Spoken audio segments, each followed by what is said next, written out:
today, Mr. Cole. We have the co-op job fair. Our co-op students here demonstrating what they've learned through this past experience with their co-op placement. So we're exhibiting them today and showing off their school. So we're pretty excited about a great day.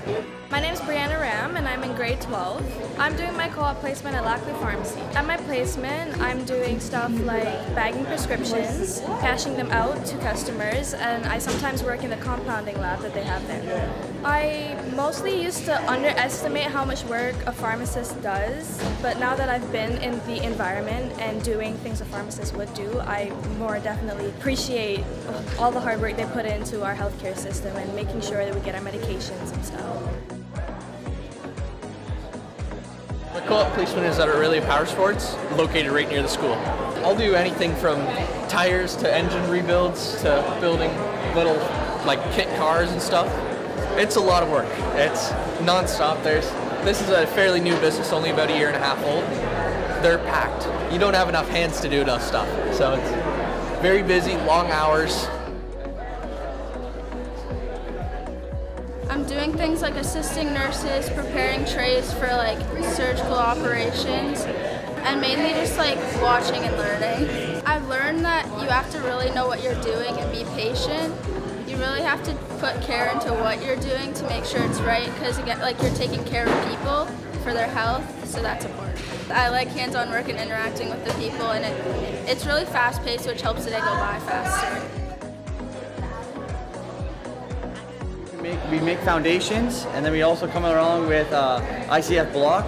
It's like ICF, so it's insulated walls, so it's cheaper in the long run for heat to heat your house. What I learned about myself, I probably learned patience a lot, because it takes time to do stuff, and I go, go, go all the time. So now I just have to wait it out, be patient, and then do it. I put in plugs. I do hot lights. I do switches. I do outside plugs, just a lot of plugs. I think before my placement, I was very hard on myself for not getting things the first try. But now I'm more comfortable with being okay not knowing things and being open to asking for help and stuff like that.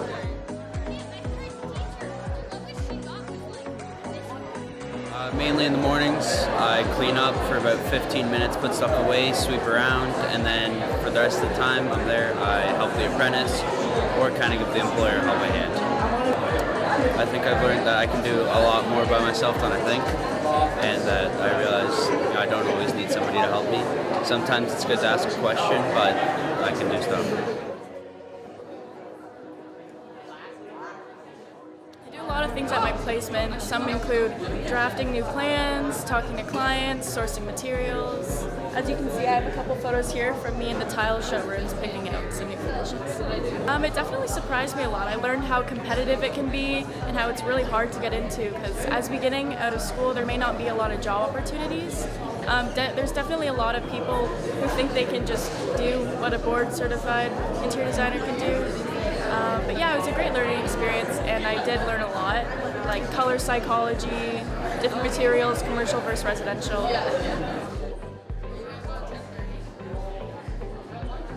So we're framing houses, so what I do is I do interior walls, I do the plywood siding, and I just cut a lot of wood for the walls and all that. I learned that there's a lot of regulations that you have to meet and certain things to do to add stability and make it past they come and take a look at it, and you have to make sure everything's up to date and stuff like that. It's called Heritage Metal and Wood Restoration. So we work on old cars or weldments, and we do log cabins and stuff like that. Right now I'm sandblasting, and I sandblast heavy weldments that are for big machineries, and I do car parts and all that kind of stuff. I've learned that there's a lot more to seeing how machines are done and made, and how everything can be restored with just a little bit of sand and some pressure.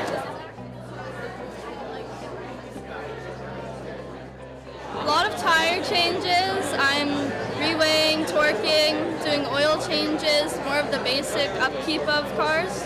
A lot of patience and learn how to like work around other things. So if something's not going right and you can't fix one piece, you can go over and do the other one. You also need to learn like how to do a lot of quick thinking and be on your feet a lot. I need to learn to grow more patience, and I need to have a lot more time to be able to learn stuff. Like I normally pick up on things quickly when I'm doing a lot of hands-on. It's the way I learn best, but doing this, it will take a couple tries.